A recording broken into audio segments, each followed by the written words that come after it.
Somebody get the cows! My cows! My cattle! Hello once again, audience. Welcome back for the first time to the channel. Today, I'm going to reflect on Monster Hunter and what it's about. And after 230 hours of gameplay, I can say that you definitely hunt monsters in Monster Hunter. Now, you might ask yourself, why did it take you 230 hours to understand that you hunt monsters in Monster Hunter? And the answer is because I guess I wasn't thinking about what hunting meant. Like, I've seen Supernatural, they're monster hunters. When they hunt the monster, they get an inkling, they get the news, they get the quest, the job. They're charged to do it, they do the research, they figure out what's the monster weak to, you know, and then they go stock up on that thing, and then they figure out how to trap it, and then they trap it, or they kill it, and then it's cool. And you go, okay, but like, why 230 hours though? You didn't watch 230 hours of Supernatural? And I would say, yes, I actually did. But the point is, the first 230 hours were to force myself to become addicted so that the next 120 hours that I played would be even better. Whenever I play a new series, I always start from the very beginning so that I can either appreciate the story developments, the character developments, or the quality of life improvements, the system developments. For example, Fire Emblem Engage was coming out. I'd played a Fire Emblem or two before, but Engage has every character and every hero from every game, so I had to go back and play them all from the NES. Second example, Black Ops 6. Time to eat 40 pizzas in 30 days. Play it through every single zombies map within 100 days before Black Ops 6 comes out so that I can then play Black Ops 6 and drop the game like everybody else did after the tomb got patched. But the point of the matter is, if a monster comes back in Monster Hunter, it's apparently a big deal. So I want to be a part of that so I can also declare it to be a big deal. But I'm impatient.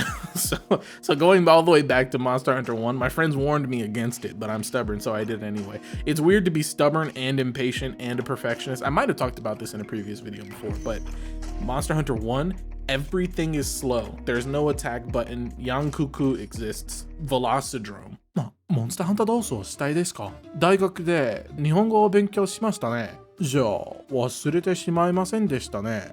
全部を覚えますよね。Which is not the case. Velocidrome. You have Freedom Unite, which you can play instead of Monster Hunter 1 and 2.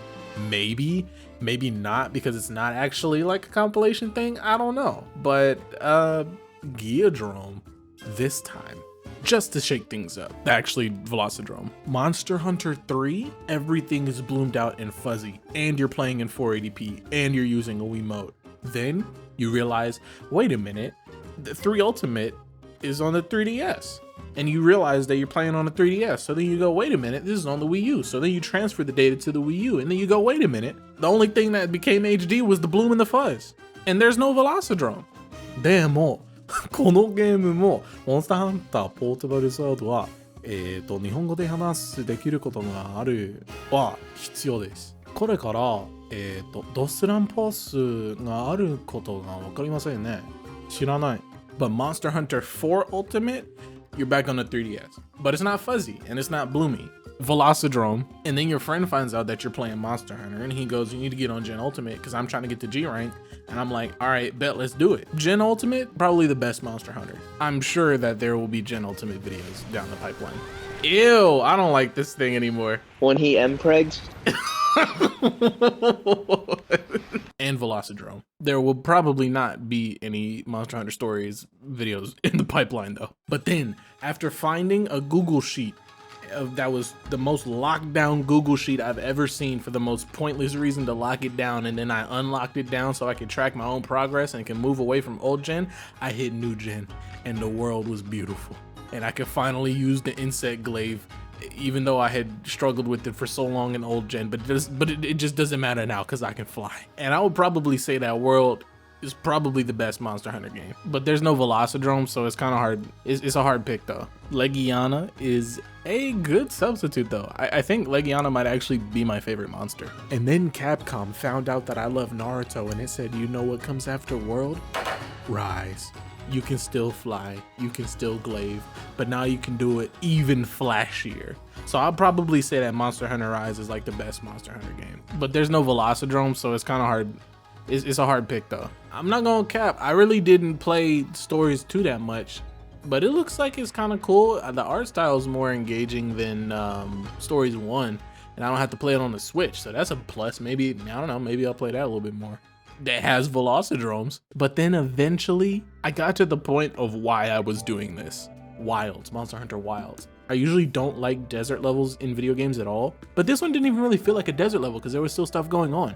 Hunting Arkveld in the beta was crazy, but just playing through the story was nice. I felt like for the first time that I wasn't missing out by not being able to play with my friends, but I put in 400 hours of gameplay so that I could play with them when this game launched, and then none of them were on when I was on ever after the game launched.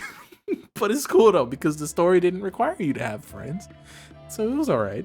There wasn't any Velocidrome though, and not gonna lie, most of the monsters I felt like were kind of weak in this. Raydal was cool, obviously. Lightning strike incoming! Arkveld was cool, obviously. Somebody get the cows!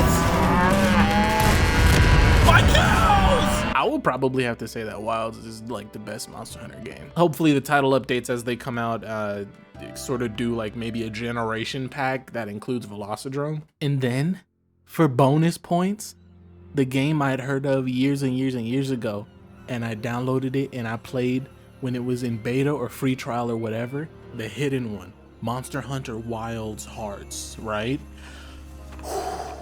Imagine you take Rise and then you put it with Worlds graphics and then you just play the game. That's, what?